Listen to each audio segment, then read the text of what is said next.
Gold running is perhaps signaling or foretelling or forewarning of significant economic and political upheaval ahead, and that's not anything anybody should be cheering for. This is Kaiser Johnson with Liberty and Finance, and these are the Miles Franklin Weekly Specials for April 8th through April 15th, 2024, while supplies last. First, we feature 1 ounce 2024 American Silver Eagles at just $5.50 over spot. It's a limited supply, so there's a maximum of 1,500 ounces per order. Next, 1/10 ounce 2024 American Gold Eagles at just $51 over melt. It's also a limited supply, so a maximum of 150 per order. And finally, 90% constitutional silver pre-1965 mixed dimes and quarters at just $2.75 over spot. To order our specials or any of the many other options we have available, call us at 1-888-81-LIBERTY. That's 1-888-815-4237. We're available after hours and on weekends, and we look forward to speaking with you. Hey everyone, this is Elijah K. Johnson with Liberty and Finance. And back with us today is our good friend Doomberg from the very popular Doomberg Substack. Doomberg, thank you so much for joining us today. Elijah, great to see you again. Hope you're having a wonderful start to spring. It's certainly been beautiful where we live, and looking forward to chatting with you again. Thank you so much for coming back on here. I did want to discuss the recent rally we've seen in precious metal markets to kick us off here. A lot of people are pointing out that this rally feels different. I know we had Andy Schekman on just yesterday, and it seems like something is different about this. You don't typically see over a couple weeks gold jump by a couple $100, and silver is now catching up here. It broke through $28. Your perspective on what we're seeing? Yeah, we wrote earlier in this year a piece called Gold in Resolution, where we hypothesized that if gold was going to go on a massive run, for reasons articulated in that article that others have pointed out, namely, we have this sort of physical arbitrage developed in China and operating at capacity now, and also the seizing or threatened seizing of Russian assets might cause central bankers around the world to reestablish gold as a neutral reserve asset in the settlement of international trade. And both of those look to be coming to a head in the weeks and months ahead. And sure enough, in the time since we've written that piece, gold has gone on this historic run that you mentioned in the articulation of your question. It remains to be seen, of course, how much further it will go. We of course, should disclose that all the members of the Doomberg team own substantial amounts of gold, both physical and in the form of the Sprott Trust, FIZ. But watching gold run, I posted a note to Substack Notes that said that gold is the one asset that unsettles me when I see it appreciating quickly, because usually that foretells bad news. And perhaps gold, which is again running despite the sort of interest rate environment that we find ourselves in, which would normally be quite bearish for gold. Gold running is perhaps signaling or foretelling or forewarning of significant economic and political upheaval ahead, and that's not anything anybody should be cheering for. Now, when it comes to the rise we've seen, I know there's been kind of a change in how gold and silver have been trading. There's this Eastern price mechanism that I've heard, is an opportunity, I guess, for arbitrage. The price over in Asia can actually be higher, which is kind of interesting. Can you explain how this all works, and has that had any impact on the rise in prices we've seen? Yeah, absolutely. One of our favorite charts to follow is a plot we've made on our Bloomberg machine of the Shanghai premium, as it's known, which is quoted on Bloomberg in dollars per ounce, plotted against the price of gold. And when gold bottomed out in late September, early October, that premium, the price people were willing to pay for physical gold in Shanghai, was well over $100 an ounce at some points during the trading day, which means that you can buy gold in London and short gold in Shanghai, stand for delivery in London to cover your short in Shanghai and pocket the arbitrage. And $100 an ounce is a huge arbitrage. It's very rare that this had ever occurred before in the gold markets. And just as gold bottomed out, that arbitrage exploded higher, and then gold has gone on this epic run. As we're sitting here today, and this measurement kind of oscillates during the day because one of the markets is closed and the other is open, but it's sitting at about $60 an ounce on my terminal this morning. And that's basically, if it persists, it would trigger, in theory, a march of physical gold from west to east. And there's only so much gold in the vaults in the west before, the much hypothesized quote unquote paper manipulation of gold would see that those vaults get emptied. And if that's actually what's going on, then when this premium no longer matters and gold still rises, that might tell you something interesting as well. And so it is very interesting that gold is going on this run as the physical gold held by sort of Western ETFs continues to shrink, which is sort of a proxy for gold moving from west to east. And then finally, you could just have to look at the gold import data into China to confirm that this must be what's going on. And so it is really interesting. It could, foretell the demise of the U.S.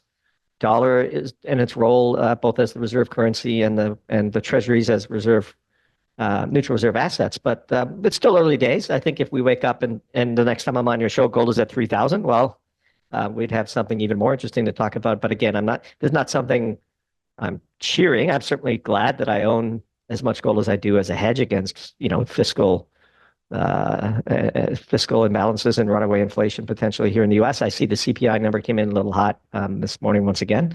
So we'll see. Time will tell. There's certainly, I think, one of the most interesting stories in the market today, and one that you can observe if you just know which indices to plot on your Bloomberg. And yeah, there has been this narrative that the prices of gold and silver are controlled by the paper market and not, it is a bit divorced from what we actually see in the physical market.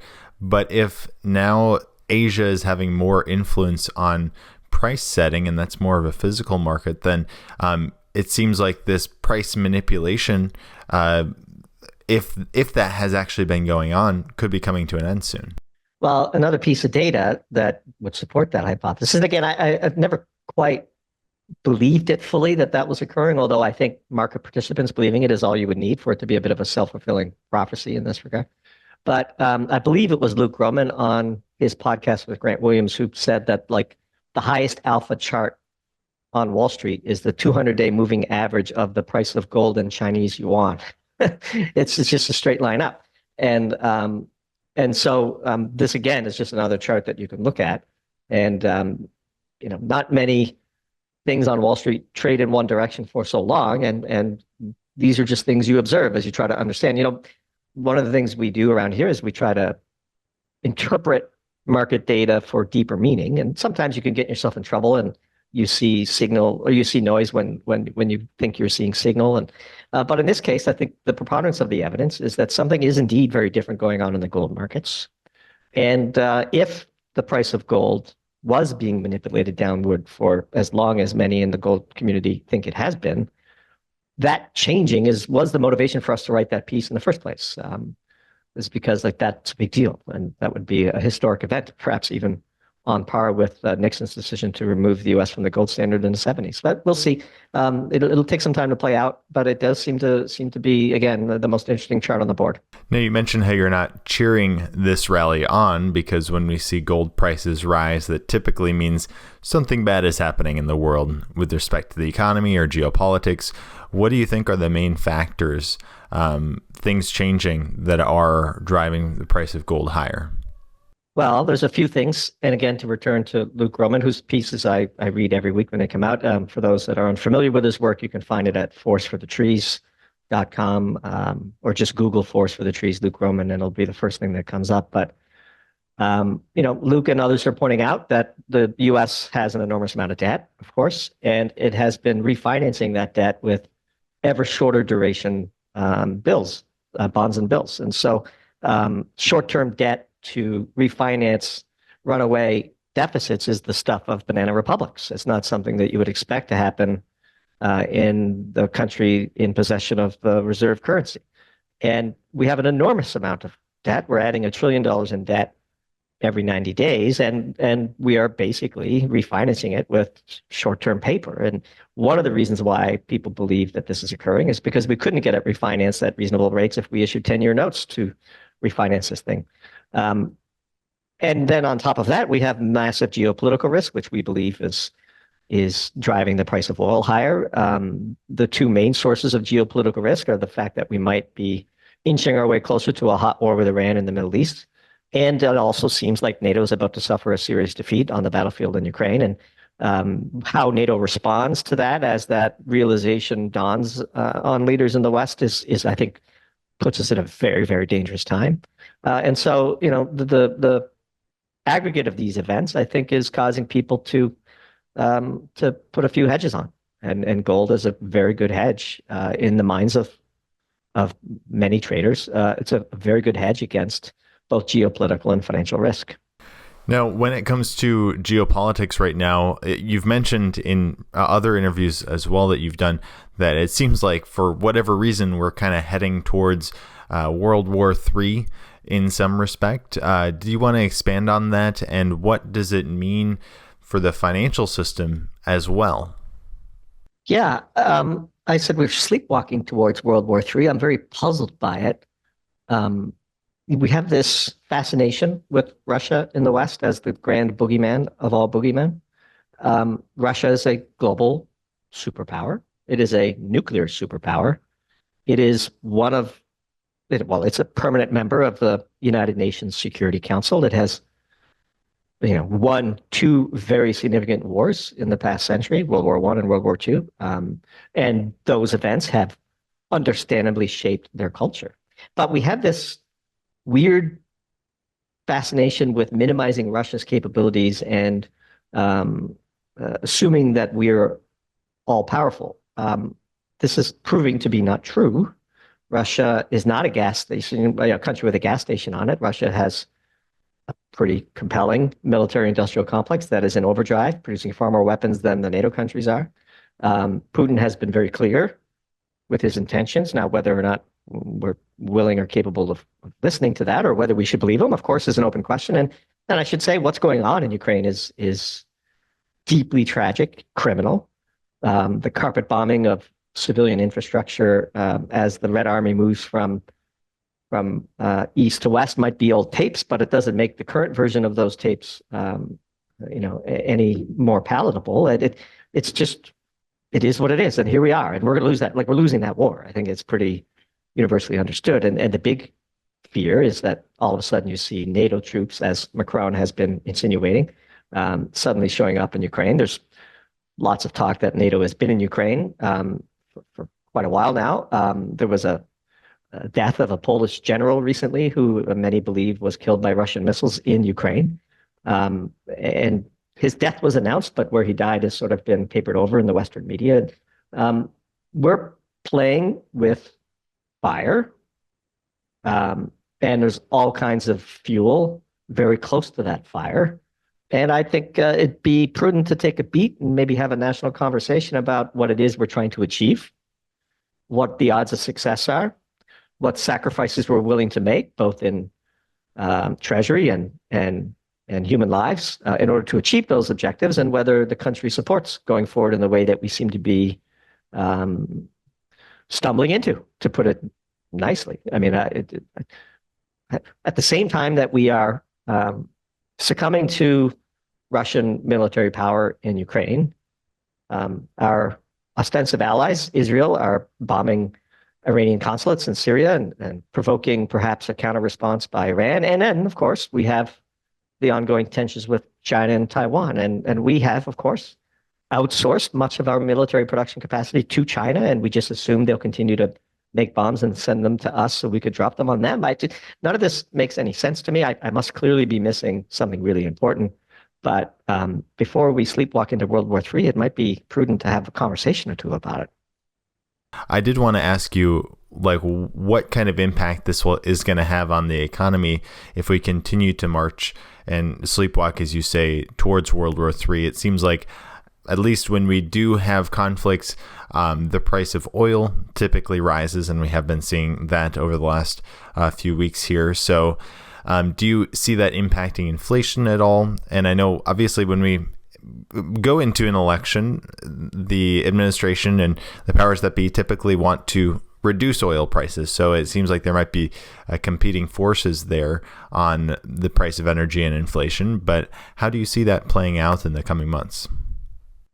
Well, I would start by saying that the outbreak of World War III and an exchange of nuclear weapons by the West and Russia, or the West and China, or Israel and Iran, which is a distinct possibility as well. That's kind of an economic singularity. And what happens on the other side of that is kind of like, in a real singularity when physics breaks down. The other side of that wall is unknowable. I think what you're seeing in the market today is a handicapping of those risks. If you look across the primary energy complex, the physical markets are either balanced in the case of oil or very well supplied in the case of natural gas and coal. And yet oil is trading for a substantial premium to the other primary energy inputs. And I do believe that for the last several weeks and perhaps for the next few months, that gap between where oil should be trading sort of on an energy content basis versus where it is a reasonably good proxy for the market's geopolitical tensions. I would keep a close eye on the VIX as well, of course, because this is another instrument that tends to skyrocket during times of stress. And gold, as we talked about in your first question, at least some part of gold's recent rise might have something to do with increasing geopolitical tensions and people wishing to move some of their wealth into physical gold around the world. And as we move then into the election, do you see, it kind of seems like there's this tension, right? Because if we continue to see higher oil prices, probably the powers that be are going to at least try to tamp that down. Do you see them being successful? Yeah, I mean, if we can avoid war. So, for example, if we cut a peace deal with Putin and the situation in the Middle East de-escalates and we punt on the Taiwan issue until after the election, I think you could see oil, I think, absent the geopolitical tension, oil would probably be trading for $45 or $50 a barrel today. There's only so much more OPEC would be able to cut, and production in the U.S. continues to be very strong. So I think a relief valve opening in the geopolitical pressure tank would be deeply bearish for oil.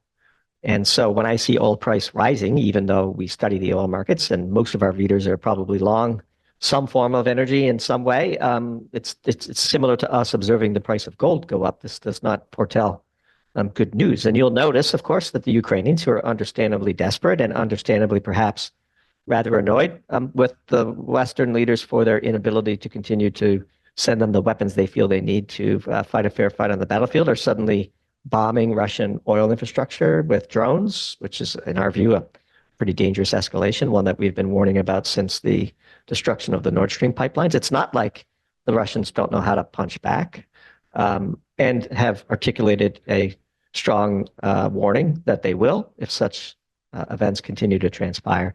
Now, of course, the Ukrainians would say, hey, they're carpet bombing our cities. Who are you to tell us not to bomb their energy infrastructure because you care about an election? But that's the reality on the ground.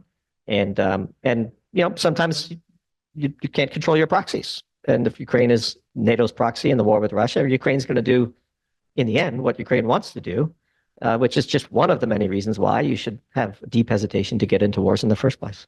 Now, as this impacts energy as well, I did want to discuss the kind of the public sentiment when it comes to climate change, because that is obviously a major impact here. What kind of energy we're going to have in the future.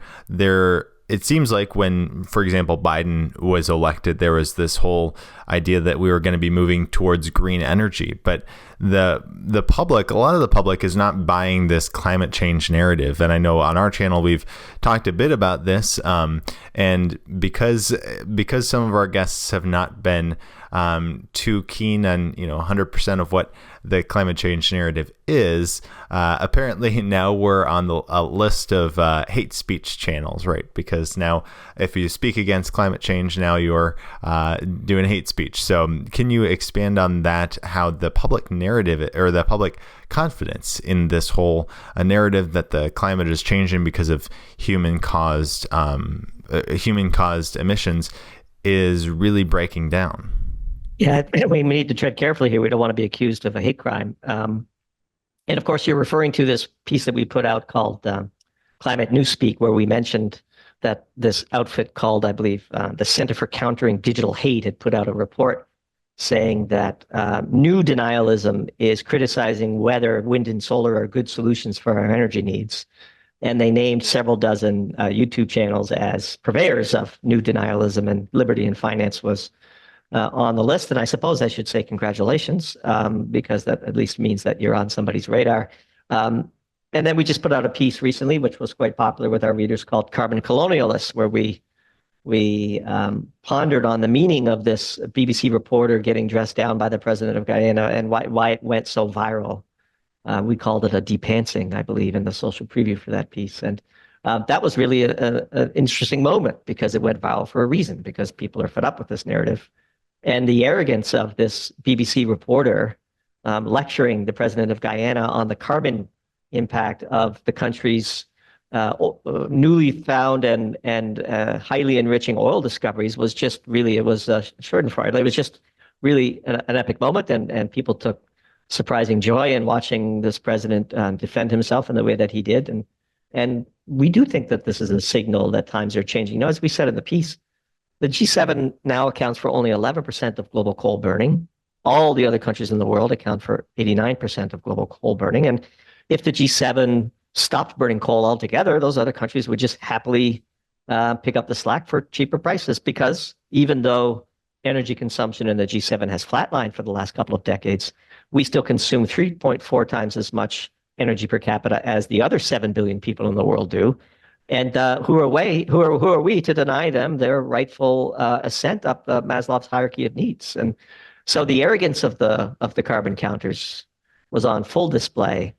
And to see President Ali defend himself in the way that he did was quite inspirational to many, us included. Now, how this impacts the energy of the future? Do you see still a movement towards green, or quote unquote green energy, like solar and wind, or do you see more natural gas, coal, uranium? What sort of energy do you think will truly be the energy of the future if this whole narrative kind of is breaking down for the public? Well, I think it'll still be an all of the above approach. As we've long argued, the primary energy consumption is additive. So if we choose to burn less coal, somebody else will burn more coal. And if we install more renewable energy, we'll just use more net energy in aggregate, because we're not going to make do with less energy, because energy is life. And the amount of energy you get to consume defines your standard of living. And all humans everywhere want a higher standard of living. Now, I would say we wrote a piece recently called Hot Pockets about some interesting developments in thermal batteries that might make existing wind and solar installations moderately better for the grid, and also contribute to decarbonizing certain sets of heavy industry that have been deemed difficult to abate. And we keep an eye on such technologies. We try to have an open mind about things. It was a pretty interesting article. We were surprised by how reasonable the CEO of one of those startups that we featured in that piece was during a podcast interview. And we came away surprised a little bit about the simplicity of the solution and its applicability. Because look, we would never have installed all the wind and solar that we have, but now that we have them, technologies that make them more suitable for the grid or can be used to create industrial heat at temperatures that are useful for heavy industry are still going to be interesting and in high demand. And so it's an all of the above. We're not going to burn less fossil fuels. We will continue to waste money on wind and solar. And on we go. Well, if our viewers are interested in learning more, they can go to doomberg.substack.com. They can also follow you on Twitter. We'll put the links in the description of this video. Any last thoughts before we let you go? And did you want to share with our viewers where they can find you, those websites that you have? Yeah, well, breaking news, we're no longer at doomberg.substack.com. You can find all of our work at just doomberg.com. And if you want to just go directly to the letter, it's newsletter.doomberg.com, which is a change we've made just earlier this week. And so you're amongst the first to learn of it. We ejected a squatter from the Doomberg domain. Unfortunately, it did cost us a pretty penny, but it was worth it to us to have our own website. We're still on Substack and tied to Substack, and all the information flows through Substack, but we wanted a simpler website name. And so we're now the proud owners of Doomberg.com, which is where anybody listening to the show who wants to learn more can come find out about our product over there. Fantastic. Well, congratulations on that. And thank you so much for your time, as always, Doomberg, and God bless. Same to you. This is Kaiser Johnson with Liberty and Finance, and these are the Miles Franklin Weekly Specials for April 8th through April 15th, 2024, while supplies last. First, we feature 1 ounce 2024 American Silver Eagles at just $5.50 over spot. It's a limited supply, so there's a maximum of 1,500 ounces per order. Next, 1/10 ounce 2024 American Gold Eagles at just $51 over melt. It's also a limited supply, so a maximum of 150 per order. And finally, 90% constitutional silver pre-1965 mixed dimes and quarters at just $2.75 over spot. To order our specials or any of the many other options we have available, call us at 1-888-81-LIBERTY. That's 1-888-815-4237. We're available after hours and on weekends, and we look forward to speaking with you.